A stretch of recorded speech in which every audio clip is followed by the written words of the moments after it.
जब हमारी सरकार आएगी तो जेल में चक्की पीसेंगे एंड पीसेंगे। अब कहाँ बैठे अजीत पवार जी? जेल में चक्की पीस रहे हैं। क्यों बोलते हैं वो ऐसा? क्योंकि वो देश के 80% हिंदुओं के मन में ये संदेह भरना चाहते हैं कि इस देश के जो 14% मुसलमान हैं वो तुम पे भारी हो जाएंगे। उन्हें बात करी फ्लाइंग किस की। क्या करा था राहुल गांधी ने? ये करा। ये क्या है? Flying kiss, universal symbol of love and affection. ऐसे जो ये जेस्चर है, ये बोरिस जॉनसन यूके के जो प्रधानमंत्री थे। बात ये है कि भाजपा के साथ कोई जुड़ना चाहता नहीं है और जितनी पार्टियां जुड़ी हुई है ना वो भी बहुत सारी दबाव में है। पार्टी का या नेता का मैं नाम नहीं लूंगा, पर मेरी एक करीबी मित्र है, वो एक बहुत शीर्ष नेता के करीब है। वो यही बताती है, नारे तो दे देते हैं सबका साथ सबका विकास, लेकिन काम सिर्फ दो मित्रों का करते हैं, बात सिर्फ हिंदू वर्ग की करते हैं, मुसलमानों की बात नहीं करते। तो सरकार भाजपा की है, उन्हें हटाइए ना। तीसरी बात करते हैं ये तुष्टिकरण की, इंग्लिश में अपीजमेंट। क्या बोलना चाह रहे हैं? इसके लिए एक शब्द होता है डॉग विस्लिंग। अगर आप सीधे से कुछ ना कह पाओ ना तो इधर उधर करके बोल देना। क्यों? अनुराग सिंह ठाकुर जी जो यहीं पर पास में खड़े होके क्या बोलते थे? गोली मारो सालों को। केंद्रीय मंत्री होते हुए उनका प्रमोशन करके कैबिनेट में डाल दिया, आज भी केंद्रीय मंत्री हैं। मोदी जी जो एक ऐसे नेता हैं हमारे कि उन्हें हर चीज एक पॉलिटिकल रैली और पॉलिटिकल स्पीच का माध्यम दिखता है।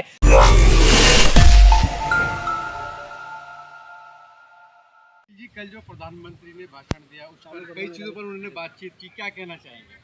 देखिए, मैं सोच रहा था कि कल का जो भाषण होगा ना वो देश के प्रधानमंत्री नरेंद्र मोदी जी का होगा, लेकिन देश की विफलता ये है कि वो जो भाषण था वो भाजपा के नेता नरेंद्र मोदी जी का था।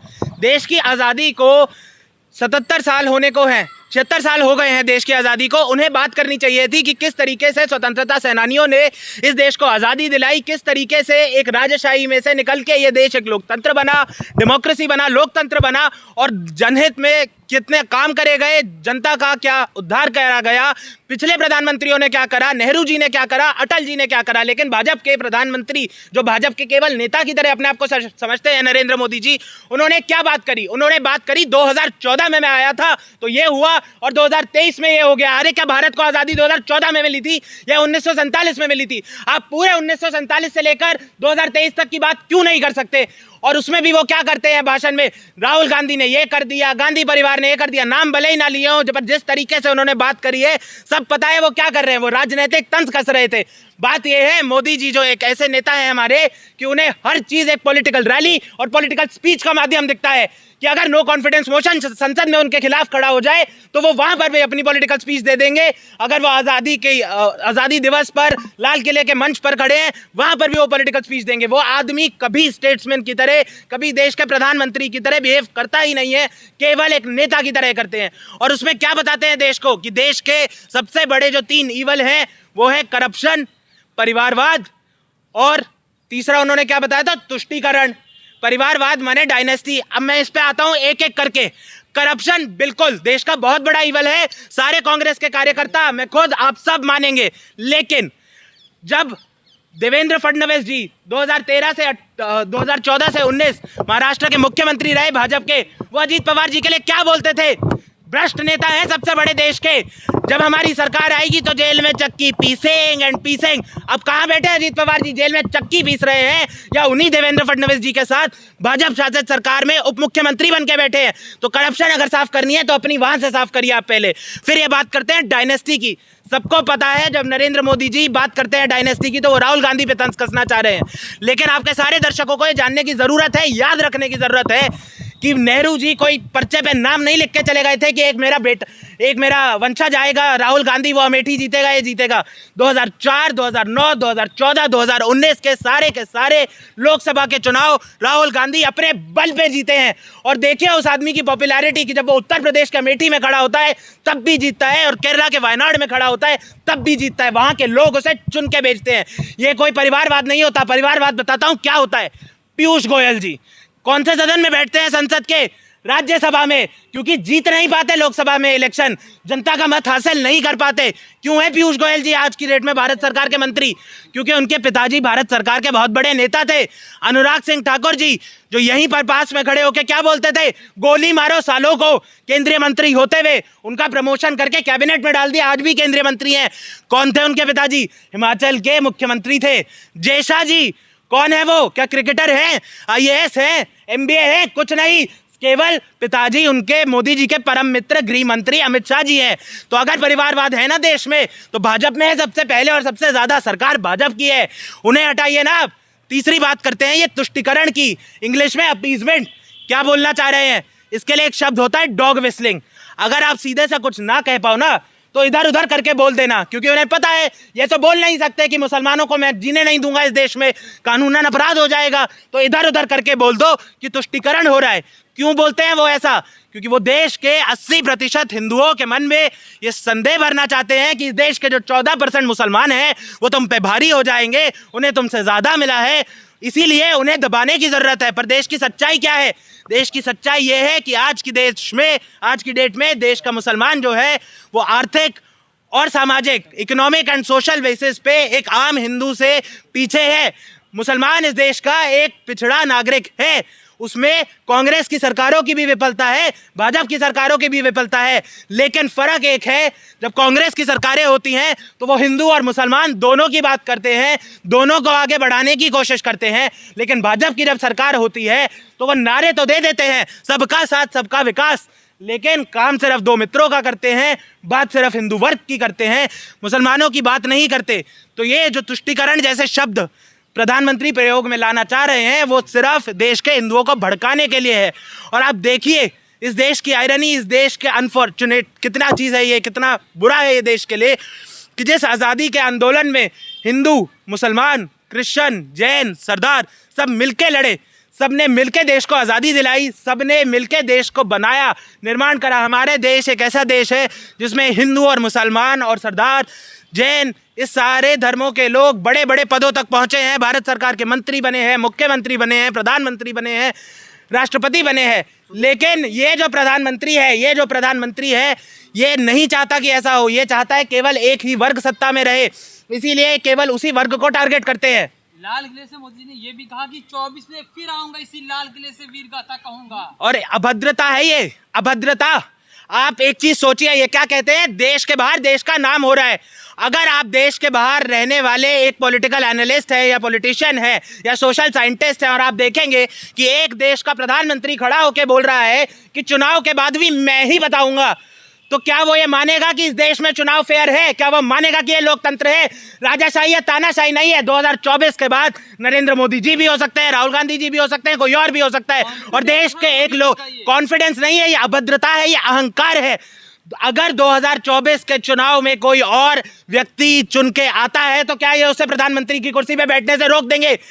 प्रधानमंत्री का अगर इनमें शिष्टाचार होता ना, अगर ये सिर्फ केवल एक राजनीतिक नेता की तरह बात ना कर रहे होते, तो ये बोलते कि 2024 में शायद मैं हूं, शायद कोई और हो, लेकिन जो भी होगा देश का काम करेगा। पर ये सब नहीं बोलेंगे। ये इतना विश्वास कैसे है प्रधानमंत्री जी को कि वो फिर दोबारा इस लाल किले से? ये अहंकार है, विश्वास नहीं है।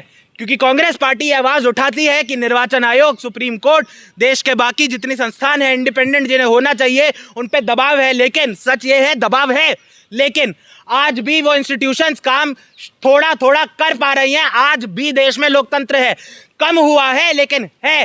तो मोदी जी का जो ये है ना, ये कोई विश्वास नहीं है, ये अहंकार है और ये भभकियां हैं जो भाजपा को देने की आदत पड़ चुकी है। अमित शाह जी ने कर्नाटक चुनाव से पहले क्या कहा था? 150 सीटें आएंगी 224 की असेंबली में। कितनी आई? 65। अब क्या उसे आप विश्वास कहेंगे या जनता को बेवकूफ़ बनाना कहेंगे या अहंकार कहेंगे? ये जनता को ऐसे ही बेवकूफ़ बनाना चाहते हैं कि आके बता दो मेरे अलावा तो किसी को वोट मिल ही नहीं सकता, मैं ही हूँ। घबराए हुए हैं क्या मोदी जी? अगर इससे की बात करें तो ये भी हो सकता है। मैं नहीं जानता मोदी जी घबराए हुए हैं या नहीं है, लेकिन ये ज़रूर है भाजपा के खेमे में एक सुगबुगाहट है। अंदर ही अंदर कहा तो यही जाता है, सर्वे हुआ है जहां पता है कि 250 सीटें भी नहीं निकाल पाएंगे। और ये एक ऐसी सरकार और एक ऐसी पार्टी है कि अगर ये 250 नहीं क्रॉस कर पाए, ये 272 भी नहीं कर पाएंगे, क्योंकि कोई इनके साथ अलायंस नहीं बनाना चाहेगा। जिस तरीके से मुझे एक मुहावरा याद आता है, मैं नहीं बोल रहा भाजपा में ऐसा है, बट बस एक याद दिला दूं, सांप को दूध मत पिलाना, तुम्हें ही डसेगा। भाजपा ने क्या करा कि शिवसेना जो उनका सबसे पुराना अलायंस पार्टनर था, उसी की पार्टी तोड़ दी, ठाकरे साहब को अलग कर दिया और शिंदे साहब को अलग कर दिया। इसीलिए देश का कोई राजनीतिक दल इनके साथ भी नहीं आना चाहेगा, अलायंस भी नहीं बनाएगा। इसी सुदबुगाहट के चलते आज ये देश को ये दिखाना चाह रहे हो कि नहीं, मुझे भी अलायंस की राजनीति आती है। यही व्यक्ति, यही भाजपा का प्रधानमंत्री नरेंद्र मोदी, जो कुछ ही महीनों पहले चिल्ला चिल्ला के कह रहा था हर मंच से एक अकेला सब पे भारी, उसे क्या जरूरत आन पड़ी कि जब विपक्षी पार्टियों ने इंडिया अलायंस बनाया, Indian national developmental inclusive alliance, जब उन्होंने 26 दलों ने मिलकर अलायंस बनाया और कहा कि 18 जुलाई को हम अपनी दूसरी बैठक करेंगे बेंगलुरु में, तब उससे एक हफ्ते पहले ही क्यों इन्हें ऐलान करना पड़ा कि एनडीए की बैठक होगी 38 दलों के साथ। और आप देखिए देश की जनता को किस प्रकार बेवकूफ़ बनाने की कोशिश करी जाती है कि 38 पार्टियों का अलायंस तो बता रहे हैं, ये कभी नहीं बताते कि उन 38 में से 24 पार्टियां ऐसी हैं जिनका ना ही एक सांसद है, ना ही एक विधायक है। ये पॉलिटिकल पार्टी है या किट्टी पार्टी? बात यह है कि भाजपा के साथ कोई जुड़ना चाहता नहीं है, और जितनी पार्टियां जुड़ी हुई है ना, वो भी बहुत सारी दबाव में है। पार्टी का या नेता का मैं नाम नहीं लूंगा, पर मेरी एक करीबी मित्र है, वो एक बहुत शीर्ष नेता के करीब है, वो यही बताती है कि इनकी एक सूबे में सरकार जो चलती है एक पार्टी के साथ अलायंस पे, इसीलिए चलती है क्योंकि जिस दिन उन्होंने सरकार से हटने की कोशिश करी, उनके पिताजी को जेल पहुंचा दिया जाएगा। मोदी जी ने तो कह दिया कि 24 में मैं फिर आ रहा हूं, लेकिन आपको क्या लगता है कि 24 में क्या बदलाव होगा क्या? मैं भारत के 140 करोड़ नागरिकों में से एक नागरिक हूं, मेरा एक वोट है, मैं एक ही वोट दूंगा।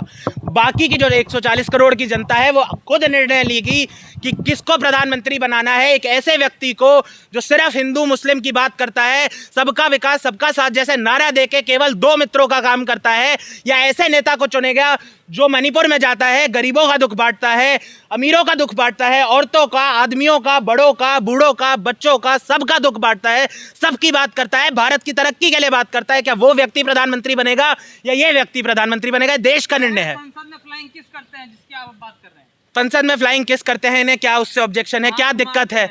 मैं बता देता हूं उस पर।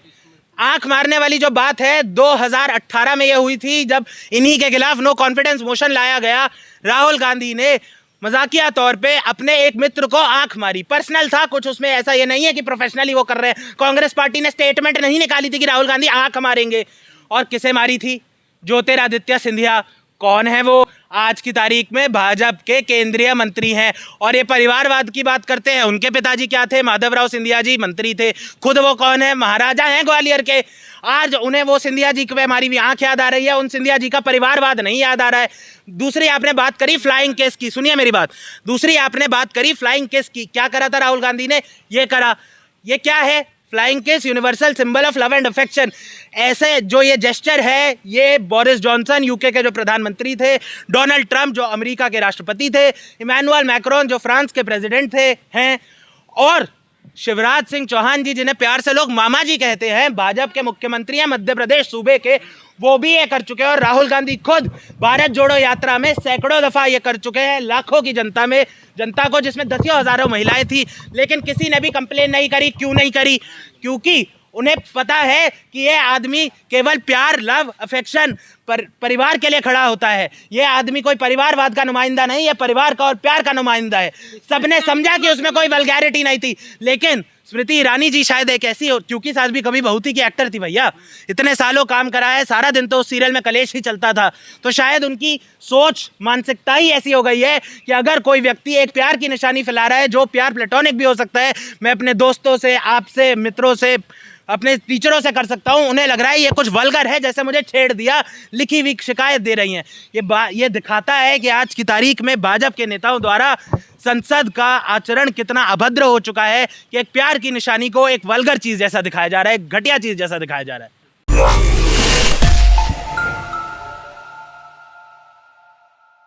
नया प्रोडक्ट ढूंढ रहे हैं मार्केट में, नहीं मिला? आ जाओ, दिला दूंगा एक नया प्रोडक्ट जो कि रोटी रखने के काम आता है। इसकी कैटलॉग भी मैं आपको डिस्क्रिप्शन में और अलग से दे दूंगा। इसके लिए आपको स्क्रीन पे दिए गए नंबर पर कॉल करना है और इसकी जानकारी लेनी है। इससे आप सेल करके 3 से 4 हज़ार रुपये पर डे का कमा सकते हैं आराम से।